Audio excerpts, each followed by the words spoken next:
Hey, what's up guys? Welcome back to Cam's Retro Gaming. This is like the fourth time I've tried to do this video. I keep getting my channel name wrong, but it is definitely Cam's Retro Gaming. So, it's going to be another pickups video for this week. I didn't want to do like 2 pickup videos in a row, but I picked up some cool stuff. And this doesn't happen all the time. Actually, it happens very seldom do I find a bunch of cool stuff. But I did find a bunch of cool stuff. Some stuff I bought to trade. I'll tell you about that here in a second. And some stuff I bought to keep. And I did also buy an Xbox 360. I've probably owned 4 of them. I always just get rid of them, but I had some games I really wanted to play, like Beautiful Katamari, some other stuff, and I wanted to just have the Xbox 360 in my library again, or my access to that console. So we'll just go randomly through some of the stuff I got. So aside from the 360, the 360, I did get Double Dragon 3, I think the arcade game. For the Genesis, I typically try to find stuff with box, if not complete, but it was $10.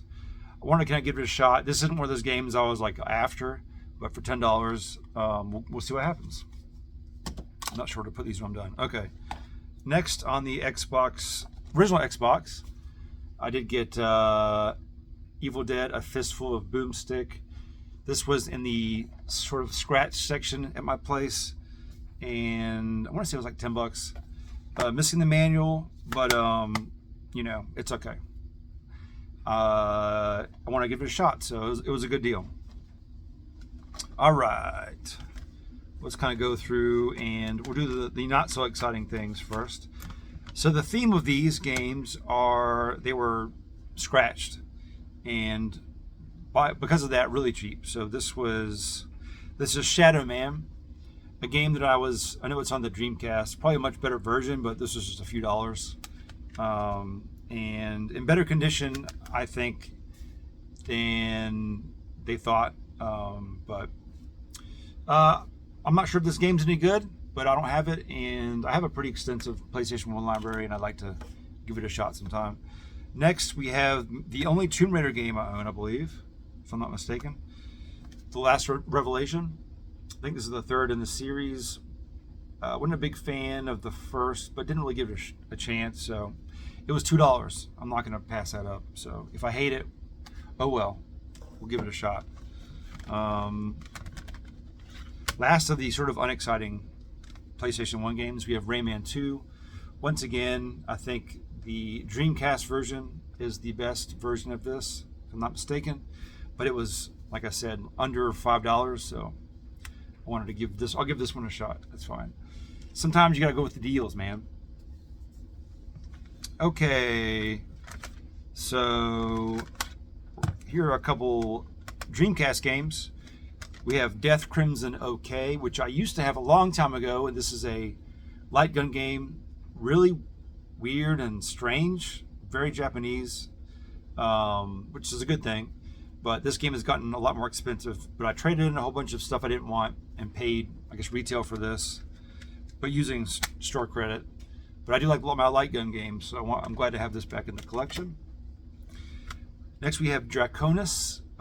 It is Cult of the Worm. I've never played this game, but it looks pretty cool.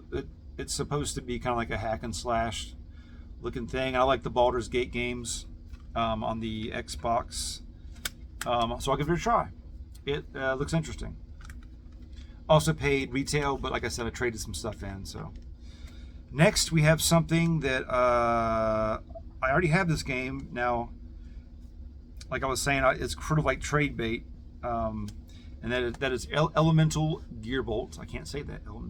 Elemental Gearbolt, complete with manual. And this does have some scratches. But it's nothing that I think would cause issues. I mean, it's a PlayStation 1 game. They're pretty resilient. But to find this in the wild was cool in of itself. I would have been probably just happy if having never owned this game and just getting this copy, actually. But I probably paid what it goes for, or what it went for, and I bought it. This would have been a hell of a deal had I just kept this version. Or had this version been my first version. Okay. So next to last we have, I want to say this is one of the Puyo Puyo games, but for the Japanese Nintendo 64. Just, it's funny, I found the Game Gear version of Puyo Puyo 2, I think. And boy, this cart, manual, all sorts of accoutrement. So I just thought this was cool to have because it's cool looking box art. So it's going to be more of a display piece, but you know, you can swap the backs of these so that and they will actually fit in a US Nintendo 64. Last but not least, not the best game, but it's always a celebration when you add a new MVS game to the collection. Neo Geo MVS, that is. So this is World Heroes 2. I almost just bought this because of the music.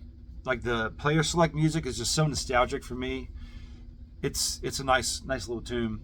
A buddy of mine, when I was growing up, his older brother had a Neo Geo AES, and this is one of the games he had. So this just kind of pulls at the old nostalgic heartstrings.